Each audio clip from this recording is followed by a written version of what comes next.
trees, bats all a swaying in the breeze. But one soul lies anxious, wide awake, fearing all manner of ghouls, hags, and wraiths. Nice tune. Been a while since I heard it last. Folk have forgotten it.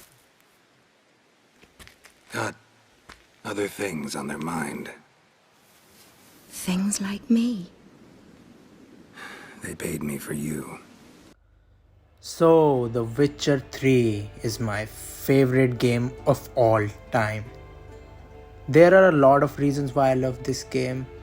I'll be going through all of them in this video. But first, I'd just like to say that this game is just really special to me. Like, I love a lot of other games. There's Red Dead Redemption 2, there's Mass Effect, there's Metal Gear Solid, God of War, The Last of Us, Uncharted. Like, I love all of those games, but everyone just has that one special one, you know. And for me, that's The Witcher 3. Like, whenever I open this game, it feels like I am back home. I know it sounds a bit melodramatic, but it's true. That's how much attached I feel to these characters, this world, and this story. And I know that a lot of others feel the same way. Now, before getting into all the reasons why I love this game, be sure to subscribe to my channel for more reviews and critiques of video games, movies, and TV shows. One of the things that make a game great is the visual presentation. How great the game looks, how appealing to the eye the game looks, and how the art and world is designed. You can be easily sucked into the environment and vibe of a video game if the visual presentation is approachable, unique, creative, and appealing to look at.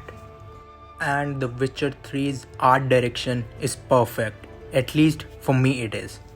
We're not talking about the next gen version here. Just even take the vanilla game that released on the PS4 and the Xbox One, and even that looks incredibly beautiful to this day. And it's not because the graphics are incredibly ultra realistic or anything, it's because of the art direction of the game. It's vivid, vibrant, and colorful where it needs to be, and it's dark, haunting, and mysterious where it needs to be. It's calm, peaceful, simplistic where it needs to be. It's royal, elegant, and classy where it needs to be. It has everything that is required to build a perfect looking fantasy world. And it not only builds a perfect looking fantasy world, the game's immersion couldn't have been possible without the art direction. The variety in the geography of the world couldn't have been possible without it. Every location has a different look and feel, like the swamps of Crookback Bog, the war-laden no man's land of Velen, the Temerian countryside, the cultural capital of the world in Novigrad, the Isles of Skellige, the snowy mountains of Kaer Morhen, and the vibrant slopes of Toussaint. And how can I forget the gorgeous sunsets in this game? Oh my god, the sunsets in this game are extremely beautiful. Like, whenever a sunset is happening, you can just stop there and stare at your screen for minutes. Along with the art direction, it's the world building and world design in this game that creates the perfect open world. Like, just leave out the checkmark points of interest. I'm not a big fan of those, and those are frankly not the reason why the open world in this game is so great. It's the other side content and the immersion. The world is built so that you feel like you're a monster hunter for hire, going from village to village, picking up monster contracts or stumbling upon them by accident. You talk to the person who posted the contract and you investigate the situation. You prepare for the fight, read the glossary, find out the weakness of the monster, and you kill the monster, and you report back to the person who posted the contract and take your reward. These contracts give you the feeling of being a witcher. There's also scripted events that take place if you go to a certain location. Like, I know they are not random, but some of them are really, really good, and they are so in-depth and complex, and most of the times you just have to take a side and decide what to do in this situation, and that just gives a lot of depth to the open world in this game. They're authentic to the game, and everything that happens in this game feels like it belongs with the Witcher lore. Like, you're not forced to do these side quests, contracts, or get involved in these situations. It's your choice if you want to, and you can approach them by a number of different ways. You can be led to them by someone else, you can stumble upon them by coincidence. And all this might not change anything as in the big scope of the main story, but it gives so much depth to this world, it's just amazing. Like, there are consequences to even the most minor and unimportant quests that you might not even find out about if you do not visit a certain location or make a certain choice. Like, for example, very minor spoilers here, by the way. After completing the first side quest given by Triss, a matter of life and death, her friend Moritz is being burned alive by the temple guard at Glory Gate. You can just completely miss this thing if you do not visit Glory Gate before starting Triss's next side quest, the one where you evacuate the mages from Novigrad. I think it's called Now or Never. So yeah, Moritz can just die without you even finding out about it. Or you can save him if you do visit Glory Gate after that quest. And there are so many other details like this in this game.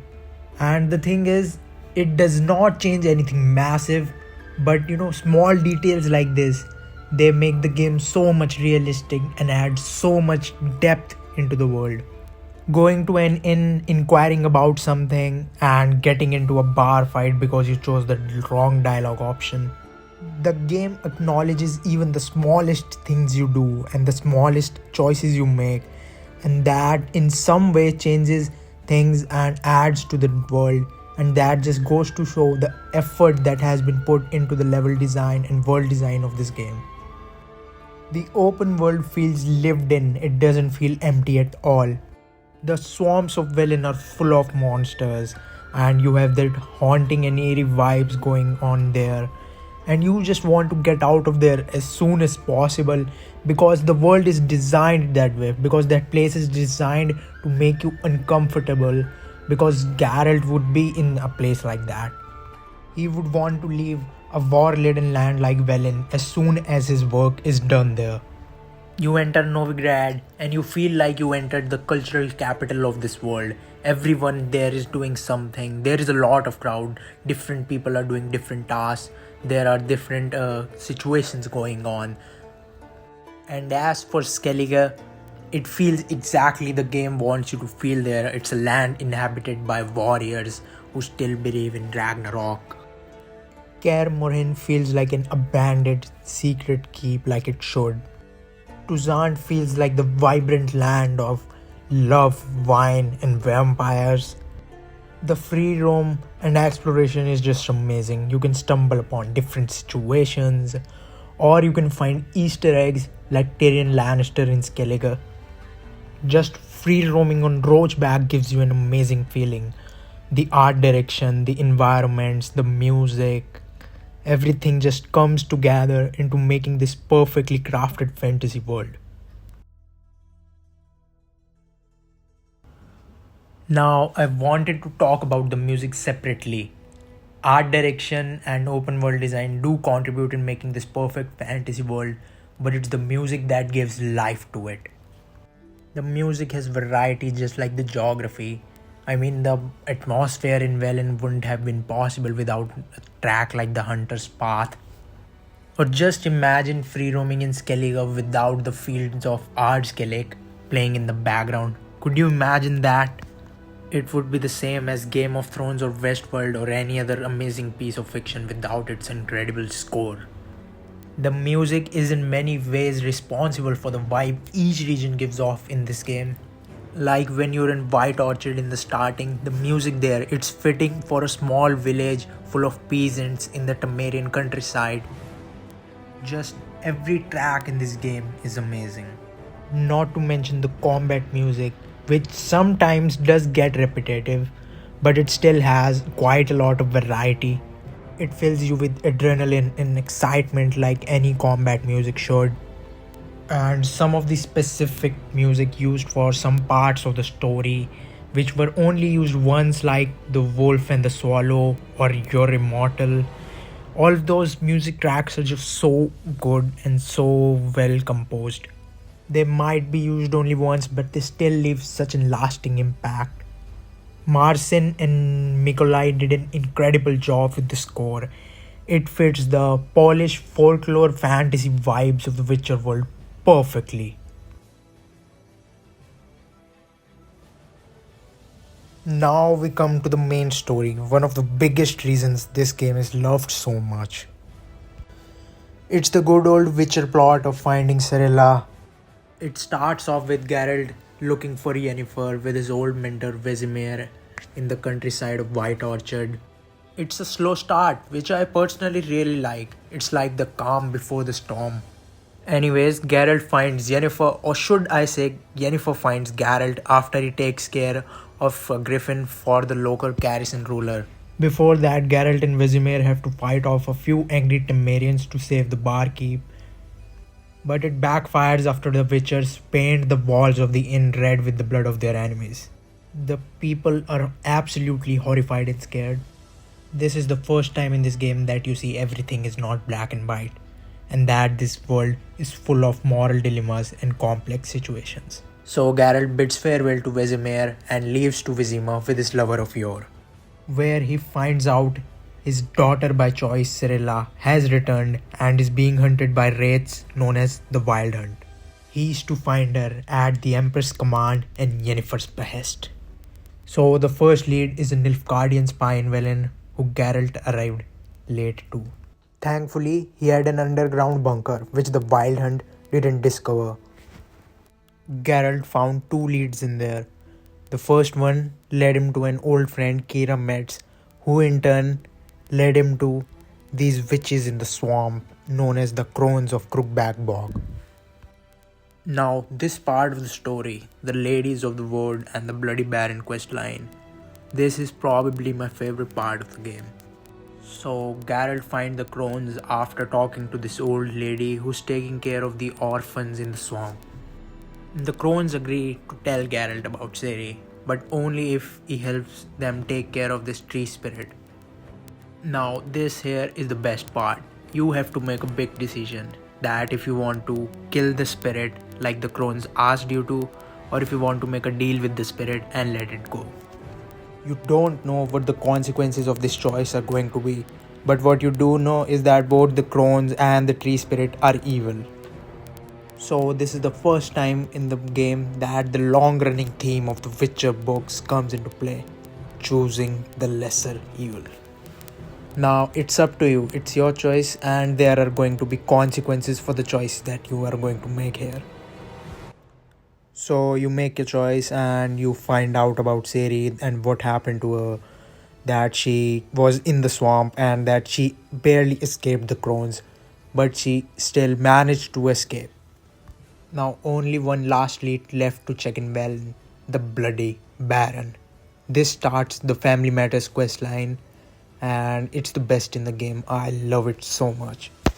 Now the Bloody Baron tells you that Ciri was at his castle and agrees to tell you about her, but only if you help him find his wife and his daughter. So Geralt starts his investigation and he finds out that the Bloody Baron used to beat his wife and that she was pregnant and had a miscarriage. That's the reason that they left.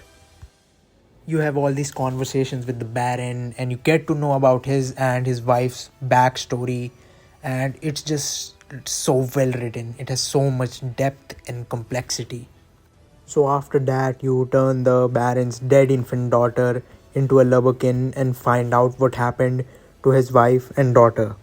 His daughter went to Oxenford, but the wife is still missing. Then Geralt remembers that he encountered someone similar in the swamp. Yes, the woman looking after the orphans is the Baron's wife. Just incredible writing, and how both of these quest lines come together is just perfect. Now, the Baron and his wife's fates rest upon the decision that you made earlier. Now, if you kill the tree spirit, both the Baron and his wife live, but alas, the orphans die. And that leads to Anna, the Baron's wife, going totally crazy. And so the Baron takes her for treatment in Kovir. And if you freed the tree spirit, it destroys the nearby village of Downwarren. But the orphans of the swamp live. And the crones kill Anna, the Baron's wife, they kill her. So this leads to the Baron committing suicide. He hangs himself on a tree in Crow's Perch. Choices and consequences. That's all what this game is about. Like, I'd rather not choose between two evils, but as Geralt says, sometimes the stakes are just too damn high. Now, after finding out that Ciri left for Novigrad to look for him and Yennefer, Geralt leaves for Novigrad and enlists the help of a few old friends, Triss and Zoltan, and he finds out that Ciri was working with Dandelion to lift a curse. And Dandelion got himself and Ciri involved with one of the most cruel crime bosses of Novigrad, Whoreson Jr. So Geralt goes after Whoreson Jr. and he sees what he does to women. After finding out about Ciri and Dandelion from him, you've given a choice to either kill him or spare him. Any sane man would kill that monster. Now, Geralt is no judge and jury, but knowing that his daughter Cirilla was in contact with this monster, it's just too hard for him to let him go. Now, Geralt finds out that Dandelion and Ciri tried to steal some money from Sigismund Dijkstra, but the heist was unsuccessful and they got caught. So now Geralt and friends rescue Dandelion from the temple guard, and Dandelion tells Geralt that Ciri just vanished while they were fleeing from the temple guard. Now Geralt needs to go to Skellige and report his findings to Yennefer. He meets Yennefer at Portside, where a funeral for King Bran is being held. They both rekindle their romance instantly, and Geralt tells Yennefer what he found out in Velen in Novigrad, and Yennefer tells Geralt what has happened in Skellige that might relate to Ciri. One eulogy and unicorn sex scene later, it leads them to a village called Lofton. Yennefer uses the forbidden magic of necromancy to make Skjal talk and find out what happened to Ciri there. I do not have any comments on that, but just like my pal Zoltan, I am a big fan of lesbomancy though. So after finding out that Ciri might be a monstrosity, Geralt goes to Crow's Perch back again and finds a similar looking creature that he encountered a while ago while he was there working with the Bloody Baron. So he returns to Kaer Morhen and he and the boys play dress up, summon the bitches, get scolded by Yennefer. The next morning Yennefer lifts the curse, and Uma, the ugliest man alive, is revealed to be the elven mage Ciri was traveling with. He tells them that he hid Ciri away on the Isle of Mist. Geralt asks for help from a few friends to help fight the Wild Hunt before he leaves to get Ciri. Now this quest I fucking hate. Like, it does have one of the best moments in the entire game and one of the best video game scenes, but everything that comes before that is just stupid.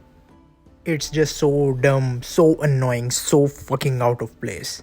So anyways, Geralt finds Ciri, and the reunion scene is just one of the most beautiful scenes I've ever experienced.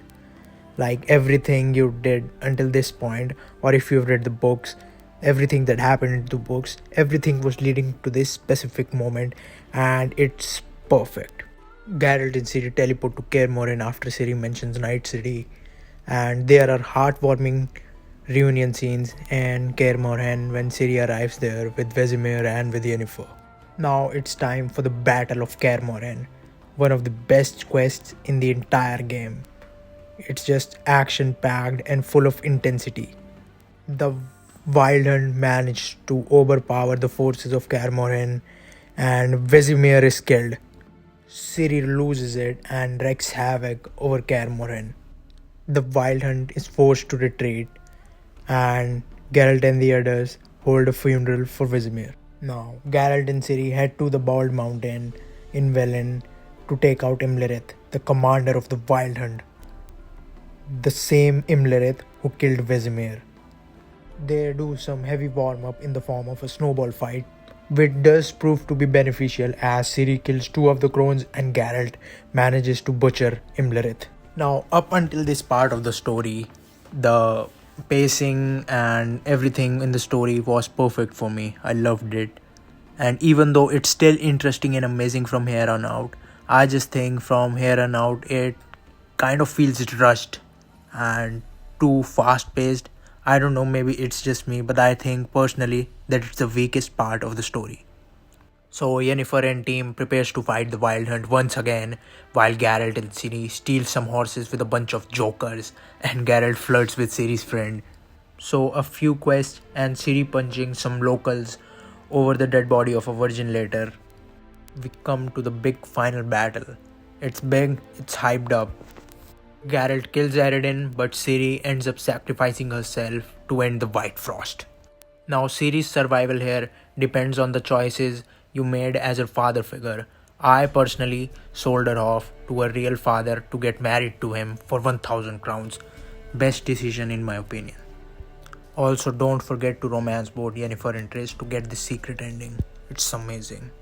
Now the game has ended and you're all alone at Kaer Morhen with no one else there except for Letho for some reason.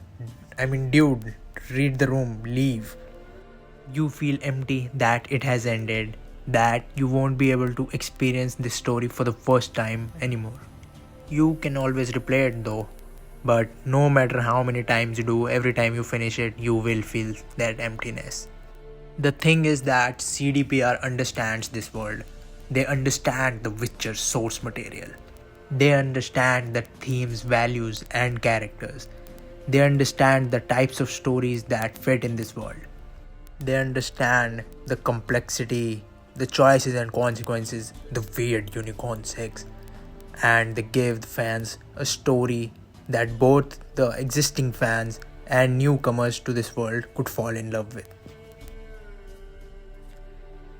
Now let's talk about our protagonist, our main point of view in this game, Geralt of Rivia.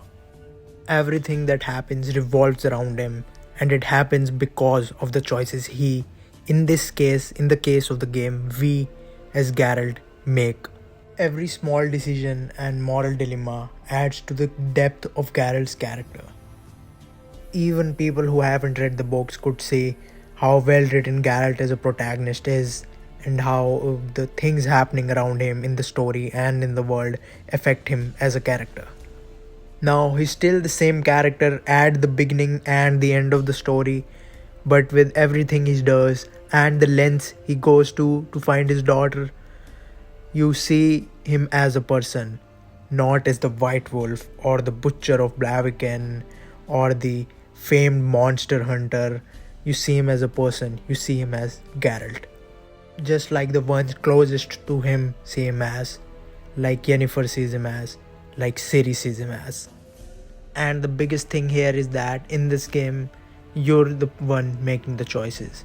Geralt is your protagonist here, and you are going to change how Geralt sees the world and how the world sees him. And like I said before, CDPR understands this world. They understand the lore, and they definitely understand Geralt. And Doug Cockle's incredible performance is just nothing short of spectacular. He pours his absolute heart and soul into this character. Now, Geralt is not the only character here that is source material accurate and that is very well written. The other two lead characters, Yennefer and Ciri, are also very faithful to their book counterparts. And even the side characters like Dandelion, Triss, Zoltan, Vesemir are all great. and they all get their own moments to shine here. And their relationships and backstories just makes them even more interesting. And not just the characters from the books, even the original creations just for the game like Horson Jr., the Bloody Baron, or Dandelion's girlfriend Priscilla, all of them are also really well written characters, and they all have their moments and they really just fit into this world. They expand and give even deeper meaning and depth to this already deep world and lore. The Bloody Baron is not only one of the best characters in this game, but also in the Witcher world. No badass action scenes or anything, just complexity, depth, dark and symbolic dialogue, and good writing. And all of this make him this incredible character, just really fits into this Witcher world. From the Baron's guild to Yennefer's bossy attitude, these characters are just the heart and soul of the story. Their relationships and motivations is what drives the plot forward. And not a single moment any character does anything that is out of character. Except for that one scene, one quest where Dijkstra, let's just not talk about that. That is not canon. That quest is not canon. Now we come to why I love this game so fucking much other than the immersion. It's the side quests. Now I have played a lot of open world games. I am a big open world game fan, but none of those open world games have side quests which are as amazing and carefully crafted as The Witcher 3 does. When even the side quests are just better written and designed than 50% of whole video games, it just shows you how incredible they are. They're like those short stories from The Last Wish and The Sword of Destiny. And to be honest, I personally like that more than the main plot. That's what I like the most about The Witcher. Stumbling upon the side quests and investigating the situations and choosing between two evils. That's one of the biggest reasons why I love this game. Side quests like A Tower Full of Mice, which starts off as a favor for a friend but then gradually becomes this dark and haunting love story. Or a murder mystery like Carnal Sins, running through the streets of Novigrad chasing after a serial killer. Or just undoing Geralt's last wish and romancing his lifelong love interest Yennefer. Maybe going undercover at a masquerade. Or just looking for a man's wife in Velen that leads you to a fucking werewolf. Or maybe putting a baby inside an oven. Who knows?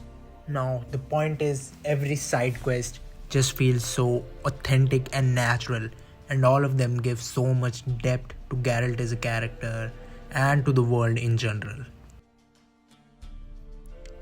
By dialogue, I do not mean the dialogue options and the choices. I already talked a lot about that. I mean the dialogue writing. As I said before, I play a lot of open world games, but many of those games have just poor written dialogue. Take the Horizon games for example.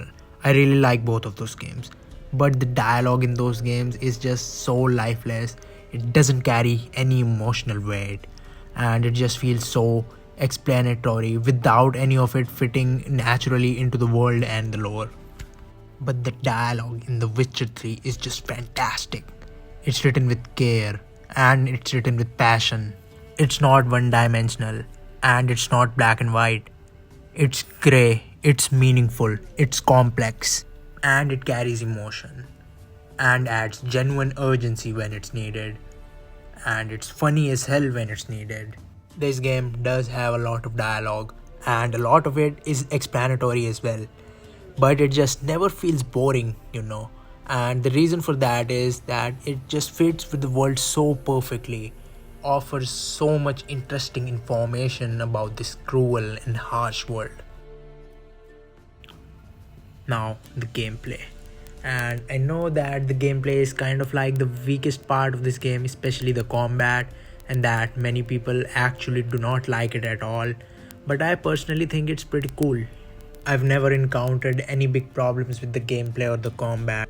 Like, it's not great or like the best thing ever, but I personally do not consider it bad like many other people do. You're a witcher and the gameplay makes you feel like a witcher. Silver for monsters, steel for monster, investigating the area, reading the glossary, using potions, applying oils on your blades, and fighting the monster with everything in mind. Like, I know many people, just spam Quen roll and spam square, and they go through most of the fights like that. But I personally don't really like doing that. I've tried it, it just gets boring. So maybe that's why some people consider it, not great at all. But I personally, like using a combination of everything. I like, preparing before the fight, reading the glossary, and knowing what weakness the monster or the enemy has, and using those potions, oils, and signs to my advantage. And I think that makes the combat really interesting and engaging. And I also don't have any major problems with the other mechanics in the game. Even Roach, like, I personally do not sprint on Roach quite a lot. I mostly just, take in the environments in the sights and gallop at a slow speed. There is one thing I fucking hate though. Like, whenever you're looting inside houses, this dumb fuck Geralt just lights up the nearby candles, and it makes my blood boil every single time. Now, the DLCs are a thing for another video, but I'll talk about them briefly here. They both are more than worthy additions to this game, and they are exactly what I love about the Witcher world. Amazing short stories. The Hearts of Stone story is just one of the deepest stories I've ever experienced in a video game. Its themes of love, pain, grief, and greed are just told perfectly in the story moments. Scenes from a marriage is one of my favorite quests in any video game, and it's no action or battle. There's that one caretaker fight, but it's the rest of it that makes it so fucking good. Like, how deep and sad the story is, and you experience it all from your eyes, that what happened to Iris and what was happening to Olgierd and Iris' story. At the end of the quest, you just can't help but feel sad for Iris. Olgierd is such a great multi-dimensional character, and Gontarodim is such a great evil and enjoyable antagonist, and he's one of the most mysterious characters in this world. And there's a big thing to say, cause there is no shortage of mysterious characters here. Blood and Wine, on the other hand, is kind of completely different. It not only offers a new story, it offers a whole new region and a new map to explore. Geralt teams up with a few old friends, Regis and Duchess Anna Henrietta, to take on the vampire Detlef that's terrorizing Toussaint. And Blood and Wine is so big, it's like a goddamn sequel. It's much bigger than whole complete games and offers tons of content and side quests, armors, new monster types, and one of the most beautiful maps in any video game. And its ending is just the perfect conclusion to one of my favorite protagonists of all time. When Geralt looks up and smiles at the camera, you know that the journey is over, and it's time for him to hang up his swords and live a happy, peaceful life with Yennefer. That anniversary video that CDPR uploaded on YouTube, it kind of made me cry. Seeing all those characters that you spend so much time with, and Geralt talking to his old friend, that was the moment that I realized how much connected and attached to this world and characters that I am. It's like I was a part of it. I was a part of their stories. Thank you, CDPR. Thank you for creating this amazing game, and memories sure are forever. And if any of you actually made it this far, please be sure to like and share the video and subscribe to this channel for more reviews and critiques of video games, TV shows, and movies. We have witnessed, and in fact on several occasions incited, many great and weighty events. After all that toil, I believe we deserve a bit of a rest. That we do.